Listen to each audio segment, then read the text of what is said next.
Part 19, Lara. Hello, kamusta po kayo? Humanda na kayo? Ang part na to hindi lang basta heart-wrenching. Ito ay nerve-wracking. Pagkatapos ng mga sunod-sunod na sakit at pagtataksil, eto naman si Lara, nahaharap sa pinakamalaking hamon ng kanyang buhay, ang posibilidad na isang sanggol na magbubuklod sa kanya sa taong pilit na niyang tinatakasan. Yung resignation letter na akala natin tapos na, nakatago pa rin sa bag at sa gitna ng pagdududa at kaba, ang tanong na bumabagabag sa atin, buntis nga ba siya? Samahan ninyo ako sa yugtong ito dahil dito natin makikita kung paano pilit na nagpapakatatag si Lara sa gitna ng mga chismis, sa mga mapanuring tingin ng mga katrabaho at sa pangakong binitawan niya kay Lolo Matias. Kaya ba niyang itago ang katotohanan sa taong ama ng batang nasa sinapupunan niya? O ito na ang hudyat para tuluyan ng magbago ang lahat? Tara, sabay-sabay nating tunghayan.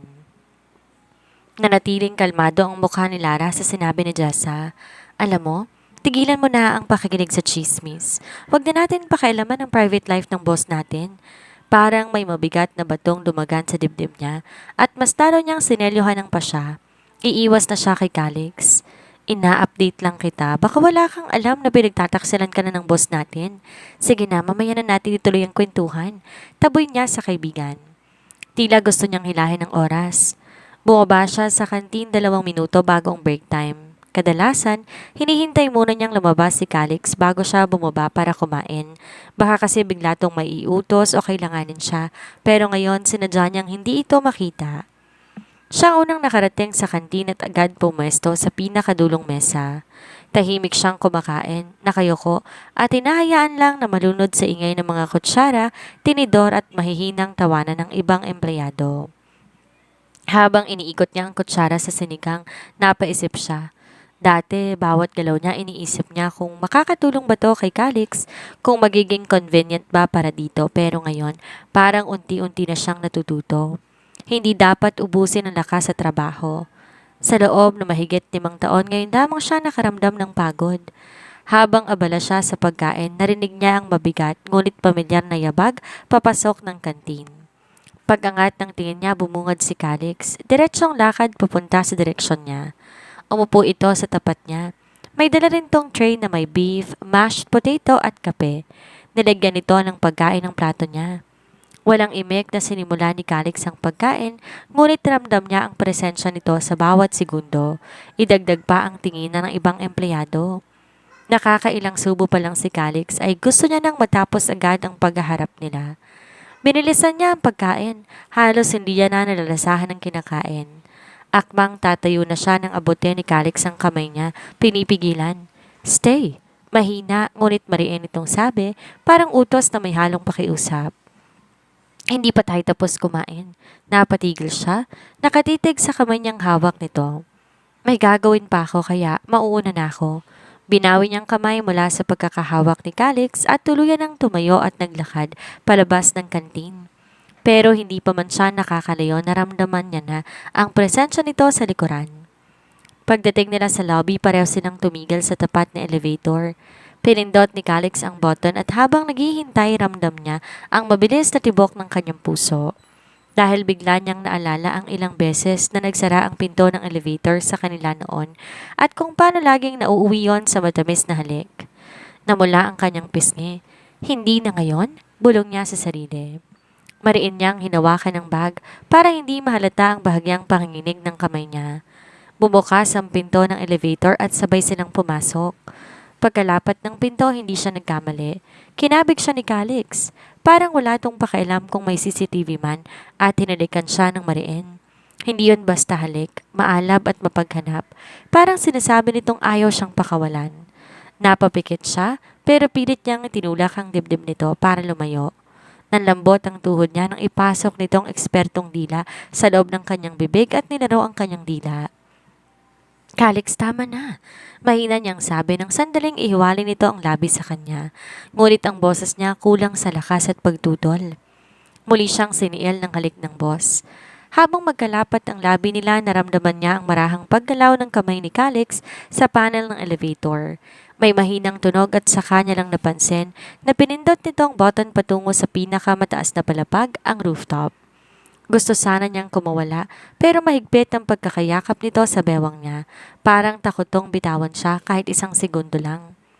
Sa bawat segundo ng halik, lalo lang humihigpit ang pagkakahawak nito at kahit pilit niyang nilalabanan ang sariling damdamin, hindi may kakaila ang init na gumagapang sa kanyang katawan na tumutupok sa kanyang katinoan. Pagbukas ng pinto sa rooftop, malamig na hangin ang sumalubong sa kanila. Di pa rin bumibitaw si Calix. Dahan-dahan itong inalis ang labi mula sa kanya, ngunit nanatiling magkalapit ang kanilang mukha. Mabilis ang tibok ng puso niya. Hindi niya alam kung dahil sa halik o sa takot na mabasa nito ang totoo niyang nararamdaman. Dito, walang makakakita sa atin. Mahina at mababa ang boses ni Calix, ngunit puno ng tensyon. Wala tayong dapat pag-usapan. Tama na, awat niya, pero muli na naman itong idinikit ang noo sa kanya. Lara, tignan mo na yung cold treatment mo sa akin. Ayokong lumayo ka sa akin. Alam niyang hindi siya po pwede na magpadala. Alam kong mahal mo ko. Ramdam niya ang magkahalong kaba at galit na nasa dibdib niya. Pero nandoon sila at nagsusolo sa tuktok ng gusali sa ilalim ng malawak na langit. Masyadong delikado ang sandaling yon para sa puso niyang marupok. Muli, sinakop ni Calix ang labi niya. Tinulak niya to ng malakas.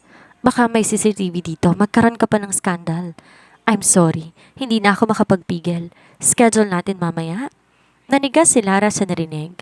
Para bang nawala ang hangin sa paligid. Anong sabi mo? Halos pabulong niyang tanong. Umaasang nagkamali lang siya ng dinig. Schedule natin mamaya ng sex to make our baby. Walang kagatol-gatol na sagot ni Calix. Parang napaka-natural lang ng sinabi. MWF ayon sa kasulatan. Hindi mo pa ba nababasa? Kasulatan? Kumurap siya. Hindi pa nga niya nababasa ang bagong kontratang pinirmahan niya. Lalong nag-ingay ang alarm bell sa utak niya. Baby? Ayaw niyang mabuntis. Hindi ngayon. At tanong hindi sa ganitong setup. Paano kung lumaki ang bata sa gitna ng gantong gulo? Kawawang magiging anak niya. Hindi ako payag na mabuntis. Mariin niyang tugon. Pilit pinapanatili ang boses ng matatag kahit ramdam niyang panginginig ng tinig. Pinagmasdan lang siya ni Calix, bahagyang nakangiti pero may bahid ng seryosong titig. You can't escape. Ikaw ang magiging ina ng anak ko? Natigalgal si Lara sa nadinig. Gusto siyang maging ina ng anak tapos kukunin sa kanya ang custody ng bata. Hindi siya papayag itulak ang sarili sa isang bagay na hindi niya kontrolado, lalo kung ang nakataya ay buhay na isang inosenteng bata. Mabilis siyang nakabuo ng dahilan. Sorry, may monthly period ako. Mabilis niyang sambit, sabay iwas ng tingin para magmukhang casual lang ang pagsisinungaling. Napatingin si Calix, bahagyang kumunot ang noo, pero agad din tong tumango. Okay, next time na lang. Ilang days ba yan? Kailan ka pwede? Matagal akong magkaroon, irregular kasi ako. Minsan 1 week, minsan umaabot ng 2 weeks. Ani ang nakagat ang labi sa pagsisinungaling. 3 araw lang tapos ng menstruation niya. Sige, hintayin nating mawala yan tapos magpa-check up na tayong dalawa para siguradong makabuo tayo. Parang tinanggalan ng mabigat na bato ang dibdib niya. Nakahinga siya ng maluwag pansamantala. Pero alam niyang panandalian lang ang ginhawang ito. Kailangan makaisip siya ng ibang paraan. Habang pinagmamasdan niya ang tanawin mula sa rooftop, unti-unting sumiksik sa isip niya ang mas malaking problema. Paano niya maibabalik ang 50% shares nang di kailangan magkaanak sila ni Calix para hindi na siya habulin nito? Dahil hanggang nakadikit sa kanya ang 50% shares, malabong pakawalan siya ng boss. Kagat-labi siyang nag-isip. May isa lang siyang nakikitang posibleng paraan, si Lolo Matias. Siya lang ang may sapat na impluwensya kay Calix para mabagong lahat. Lara, sumunod ka lang sa mga sinasabi ko. I promise to reward you. Lumaki siya sa hirap. Pangarap niyang yumaman, pero hindi mula sa ibang tao. Gusto niyang magsikap galing sa sarili. Calix, madami ka nang binigay sa akin. Ang pagpapagamot lang sa tatay ko ay sapat ng kabayaran. Bakit? Hindi ba't kaya mo ito ginagawa ay para sa pera? Kaya ka nagtitiis makisama sa akin ay gusto mong makaahon sa hirap. Isipin mo kung anong gusto mong isipin. Kung ganun tingin mo sa akin, wala na akong magagawa. Aniyang tumalikod na bago pa uminit ang ulo niya sa boss. Pera nga ba? O dahil mahal mo ko kaya ka nasa tabi ko? Tanong ni Calix. Napahinto siya ngunit saglit lang. Para saan ba kung aaminin niyang nararamdaman? May magbabago ba? Wala naman. Gagawin lang niyang katawa-tawa ang sarili. Pinagpatuloy niya ang paglakad, kaso hinabol siya ni Calix. Sagutin mo ang tanong ko. Siyempre dahil sa pera. Alam kong hindi ka magkakagusto sa akin pero nanatili akong nasa tabi mo dahil sa perang binabayad mo sa akin. Ani ang binawi ang kamay. You're lying. You're so in love with me kaya ka nananatili sa tabi ko. Bakit ayaw mong aminin? Love dies. Matagal nang nawala ang feelings ko para sa'yo. Pero bakit kita iiwan? Milyon ang ibabayad mo sa akin.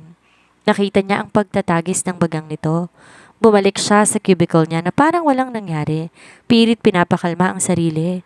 Buti na lang at hindi na siya muling kinulit ni Calix. Buti na lang at mabilis siyang nakaisip ng alibay kanina. Pero habang binubuksan niyang laptop, bigla siyang napatigil. Parang may malamig na gumagapang sa batok niya. Tila siya natuklaw ng ahas. Wait lang. Mabilis niyang kinalkula sa isip. Di pa siya nagkakaroon ngayong buwan. Malapit ng katapusan at siya pa naman ay regular, hindi na dedelay. Nanuyo ang lalamunan niya. Pinagpawisan siya ng malapot. Isang nakakakilabot na tanong ang pumuno sa utak niya. Buntis kaya siya? Ayaw niyang paniwalaan pero nagsisikip ang dibdib niya sa isipin pa lamang. Kung sakali man, paano na? Natulala na siya at nag-overthink. Agad siyang tumayo mula sa upuan. Halos hindi niya na namalayan kung paano siya nakalabas ng opisina. Diretso siya sa pinakamahal na botika. Parang sasabog ang dibdib niya. Pagpasok niya, mabilis siyang lumapit sa pharmacist at mahina pero mariing bumulong. 3 pregnancy test po. Kumilos agad ang staff. Nilagay sa harap niya ang 3 pregnancy test pero bago pa maiabot sa kanya, may nadinig siyang tawag mula sa likuran. Lara? Parang gusto niyang lambunin na lamang ng lupa. Paglingon niya naroon si Leia, ang opisyal na admin ng GC ng mga chismosa sa Megawide. Daig pa nito ang 24 oras sa pagbabalita. Nanlaki ang mga mata ni Leia, tsaka bagyang umisi habang nakatitig sa inaabot ng pharmacist sa kanya. Lara, anong pinibili mo? Hindi niya to pinansin. Miss, vitamin C pong sabi ko. May marirekomenda po ba kayo? Napahagat labi siya. Pinilit ngumiti at umarting kalmado. Ay, sorry po ma'am. Akala ko po pregnancy test ang binibili ninyo. Meron po. Ilang piraso po? 1 box po. Vitamins ang binibili ko. Bakit? Baling niya kay Leia sabay abot ng bayad sa staff. Wala naman. Akala ko pregnancy test. Anitong nagbayad na sa kahera ng biniling napkin. Nanlalaki ang ulo niya. Tiyak na sa GC mamayang balitang to. Kinuha niyang vitamins at pinitsuran. Ipopost niya sa Facebook na kailangan niya ng mag-vitamin C. Pagkatapos ng tensyon sa bodega, nakahinga siya ng maluwag nang di siya tuluyang nabuko ni Leia. Mukhang naniwala to sa palusot niyang vitamins nang ang binili niya. Pagkatapos ng trabaho sa halip sumabay kay Calix, naglakad siya para maghanap ng mas malayong pharmacy. Ayaw niya na may kahit sino sa opisinang makakita ulit sa kanya. Sa wakas, nakakita siya ng maliit na botika. Bumili siya ng 3 pregnancy test at matapos yon lumabas. Mahigpit na hawak ang paper bag. Habang naglalakad pa uwi kung ano-anong senaryo ang naglalaro sa isip niya. Paano kung buntis nga siya? Paano kung malaman ni Calix? Paano kung malaman ng buong kumpanya? Abala siya sa pag-iisip nang bigla may huminto sa tapat niya na isang pamilyar na itim na kotse. Dahan-dahan bumaba ang bintana at doon sumilip ang malamig pero matalim na mga mata ni Calix. Lara, mababa at kontrolado ang tono nito. Sumakay ka. Naniga sa mga binti niya, kasabay ng pagbilis ng tibok ng kanyang puso. Sa pagkataranta nabitawan niyang paper bag at nahulog sa kanyang paanan. Hindi napansin ni Calix ang paper bag na dahan-dahan gumulong sa gilid ng kalsada matapos malaglag mula sa kamay ni Lara. Sa kaba niya, hindi niya na to dinampot, baka makahalata pa si Calix. Pagbukas niya ng pinto at pagsakay sa kotse, agad siyang sinalubong ng malamig na tinig nito. Bakit mo ko iniwan sa opisina? Inuubos mo bang pasensya ko? Madiin ang boses, halatang pinipigilan ng galit. Wala siyang sinagot. Tumingin lamang siya sa labas ng bintana. Ayaw niya tong patulan, lalo na't hindi pa niya alam kung paanong haharapin ang mas malaking problemang kinakaharap niya. Di na din ulit ito nagsalita. Pagdating nila sa mansyon, halos hindi na siya tiningnan ni Calix at diretso na tong umakyat sa kwarto nito. Ngunit si Doña Amelia na nakatayo sa gilid ng hagdan ay mabilis nakaramdam ng tensyon. Lara, may problema ba? Bulong nito bago lumapit kay Lara. Mahinahon pero mariing nagsalita ang ginang. Wala naman po.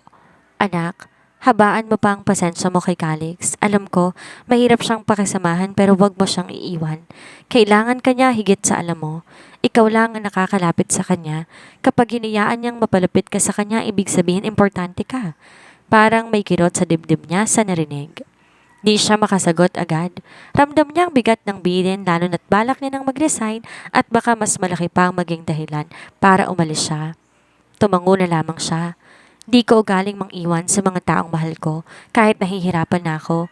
Kaso po minsan may mga bagay na hindi ko kontrolado. Makinig ka sa akin, Lara. Konti lang ang mga taong pinakamamahal ko. Inahayaan ni Calix na makapasok sa buhay niya. Huwag mo siyang bibitawan. Huwag mo akong tularan na nagsisi sa huli nang iwan ko ang taong mahal ko. Ang pagsisisi palaging nasa huli.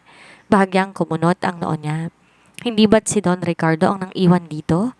Pero di na siya nagtanong kung sinong taong iniwan ito. Tatandaan ko po ang sinabi ninyo. Magpahinga na po kayo at gabi na. Ani ang ngumiti sa matanda.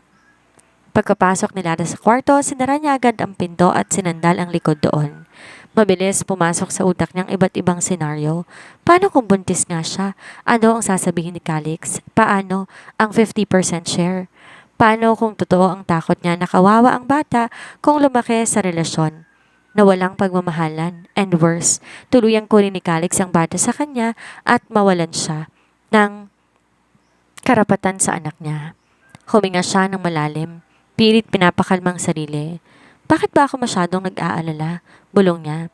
Pinipilit kumbinsihin ng sarili na baka delayed lang siya dahil sa stress. Tama, masyado siyang stress simula pumasok sa kasunduan.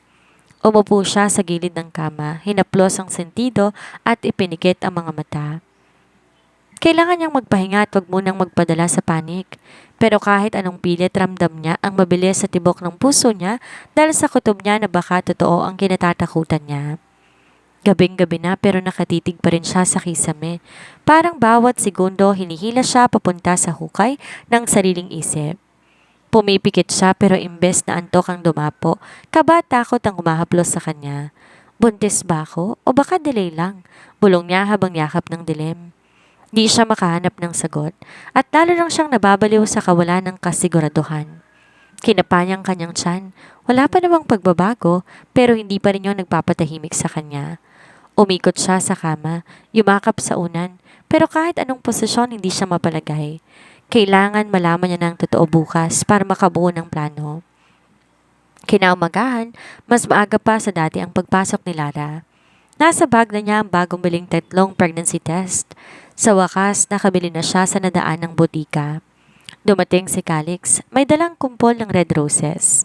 Inalis niya ang tingin dito at tiyak ibibigay kay Brianna ang bulaklak. Nagulat pa siya nang huminto ito sa tapat niya at iabot ang bouquet of roses sa kanya. Huwag ka nang magalit, bati na tayo, bulong nito. Tinanggap niya ang bulaklak dahil dumarami ang nakikiusyoso. Salamat, ani ang binuksan ng computer sa harapan. Sabay tayo mag-lunch mamaya. Tumango na lamang siya para umalis na ito. Habang nakaupo sa cubicle, lihim siyang tumitingin sa orasan. Naghihintay ng tamang pagkakataon. Kailangan niya na tong gawin bago pa siya mabaliw sa kakaisip. Nang makitang wala masyadong tao, dahan-dahan siyang tumayo at dumiretso sa banyo. Kinakalma ang sarili sa bawat hakbang. Pagkapasok niya, humugot siya ng malalim na hininga. Sinara ang pinto ng CR pero bago pa niya mailabas ang test kit mula sa bag, biglang bumukas ang pinto ng banyo. Si Jessa. Uy Lara, buti nandito ka. May kukwento ako. Masayang bati ni Jessa. Sabay lakad papunta sa sink. Saglit siyang natigilan. Sige, ano ba yan? Baka may makakita sa atin dito ha, oras ng trabaho. Aniya. Alam mo ba, nasa GC ka? Nakita ka raw ni Leia bumibili ng pregnancy test. Hindi siya nakakibo. Huminga siya ng malalim at saka mahina, pero diretso ang tinig na binitawan. Jessa, wag mo sanang ipagsasabi pero baka buntis ako? Natigilan si Jessa, napalunok at bagyang lumapit sa kanya na para bang biglang naging seryosong lahat. Ha? Buntis ka? Sigurado ka? Umiling siya. Bahagyang nanginginig ang kamay habang hawak ang bag. Hindi pa, pero delayed ako. At regular ako, Jessa, hindi ako nade-delay. Biglang nagiba ang mukha ni Jessa. Mula sa gulat, naging protective ate mode kahit mas bata to sa kanya. Okay, kalma ka muna. Gusto mo samahan kitang magpa-check up? Umiling siya at pilit ng umiti. Salamat pero parang ayoko muna. Hindi pa ako ready makita yung resulta eh. Hindi ko alam ang gagawin. Ramdam ni Lara na kahit paano, gumaan ng pakiramdam niya na may mapagsabihan ng sekreto. Anong plano mo? Alam na ba ng boss? Muli siyang umiling at tuluyan ng umagos ang luha sa mga mata. Grabe, nakakakaba. Parang hinihingal din ako habang binabasa ang bawat eksena. Yung kaba ni Lara sa bawat pagtibok ng puso niya ay dama nating lahat. Ang hirap talaga kapag ang sikreto mo po pwedeng magbago ng buong direksyon ng buhay mo. Hindi lang para sa iyo, kundi para sa isang batang inosente. Pero ito ang aral na dapat nating baunin. Sa gitna ng kaguluhan, huwag mong hayaang kainin ka ng takot. Minsan akala natin ay wala na tayong takas, pero ang paghahanap ng karamay, gaya ng ginawa ni Lara kay Jessa ay isang paalala na hindi natin kailangan pasanin ng mundo ng mag-isa. Huwag matakot humingi ng suporta sa mga taong tunay na nagmamalasakit sa atin. At sa ating lahat tandaan, ang bawat pagsubok ay may kasunod na linaw. Sa tingin nyo, positive nga kayang resulta ng pregnancy test ni Lara? At kung positive man, ito na ba ang magiging susi para tuluyan siyang ikulong ni Calix o itong magiging daan para maging ang CEO sa katotohanan na higit pa sa shares ang nakataya? Huwag bibitaw. Mas lalong titindi ang mga revelasyon sa susunod na part. Ako po ang inyong narrator si Miss Sandra at hanggang sa muli nating pagkikita sa ating susunod na kwentuhan. Ingat kayo lagi at manatiling matatag sa hamon ng buhay.